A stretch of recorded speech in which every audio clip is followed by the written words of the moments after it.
Good morning, traders. Welcome to today's market review. This is Razak at CMTrading. Today is Thursday, September 24th, 2015, and today is Thursday. So we got a couple of things coming up in the economic calendar. First thing, 10 a.m. Euro number coming out, German IFO, business climate change. That's more of an inflationary number. Then at 11:15 South African time, you have a targeted LTRO number coming out. Not sure if that's going to make that much of a play.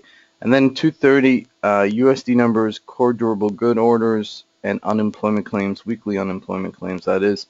And then 11 p.m. this evening, we have Fed Chairman Yellen speaking. That's 11 p.m. South African time. Okay, well, we've got things are kind of trading sideways right now, as you can see. This is the EURUSD. We retraced back from this 114 level. Okay, and that was anticipated. So it's a pretty big move for the EURUSD, about 300 pips right here on the retracement side. But what I love about this is that if you look at the lines, it's trading technically. Okay, there's no reason why you can't trade these technicals here. And as you can see, every time it hits a certain level, and let's highlight it. Okay, every time it hits a certain level, it retraces, and that's really what it's all about. Okay, right here we have one. Okay, let's maybe right here we have one, right here we have two, three. Okay, the only one time that we breached it is this 116 level, but this was more a panic sell with the Dow Jones selling over 2,000 points. So all in all, it's trading in a range. Okay, and this 114 level is actually becoming a major threshold for the EURUSD. On the downside, 111 is also becoming a major threshold. I think we're going to be trading sideways for the while. So if you pick up the extremities, buy low, sell high, and then short high, cover low, you'll be okay. Okay, I think that's the play to be. So right now we're at the bottom of the range, bounced, but we're at the bottom of the range. So if you're able to pick up and see, just pick up a little bit of the EURUSD and see if it works towards your way, you could keep an eye on it. Looking at, let's look at some of the other currencies to see what's going on. Let's look at the GBP Japanese yen. GBP Japanese yen sold off tremendously over the past couple of weeks, as you can see here. Hit its highs of 196 and then faltered all the way to 183.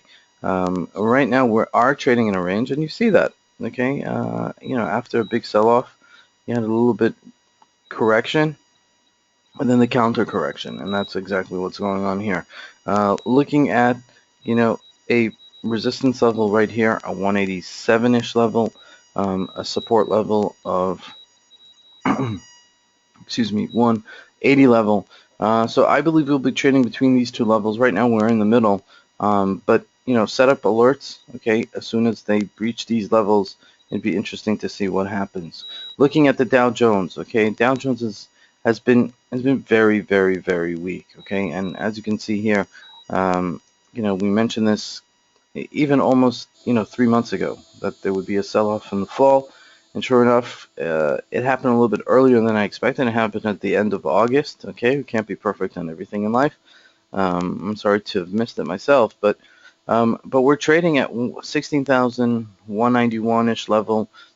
These are the futures, as you can see here, 16,148, and we're at the bottom of the range. I think we're going to be range bound for another week or so, and then I think we're going to falter further.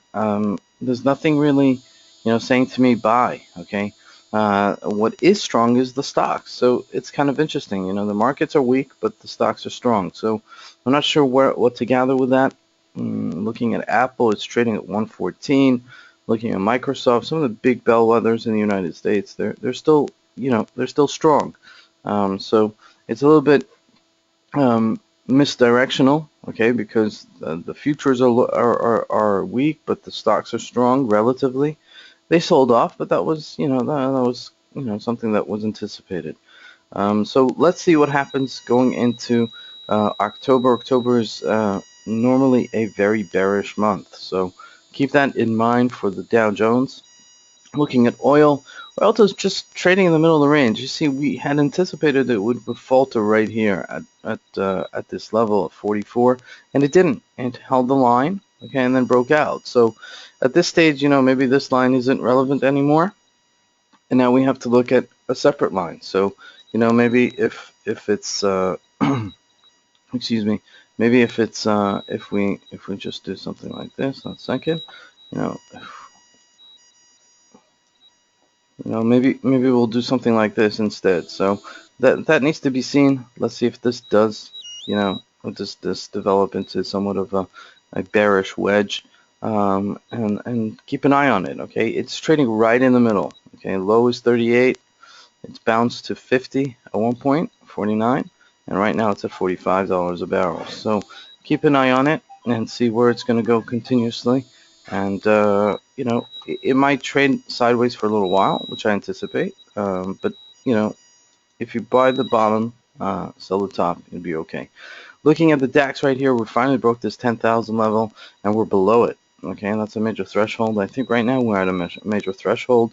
Let's see if we keep this line right here. And if we don't keep this line right here and we continue going down, then we should certainly see 86.96. Okay, this is definitely a big sell-off for the DAX. Looking at gold, gold rallied nicely because the markets are selling off. As you can see here, this is, as the markets were selling off, we rallied to 1164. We retraced down to 1100, and now we're somewhere in the middle on the 1134. I think that there's a little bit of a threshold at this 1138 number, a resistance level. If we do not break it out, then maybe we'll see, retracements in gold and a bullish sentiment in the markets, and that might just happen.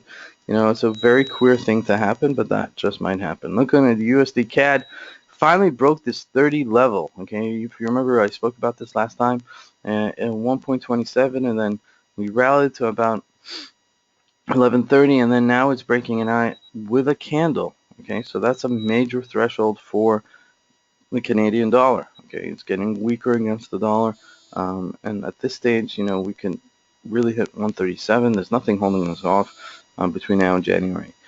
So let's see how that comes out and how that plays out. This is Fred Razak at CMTrading. I want to wish you guys a great trading day. Thank you.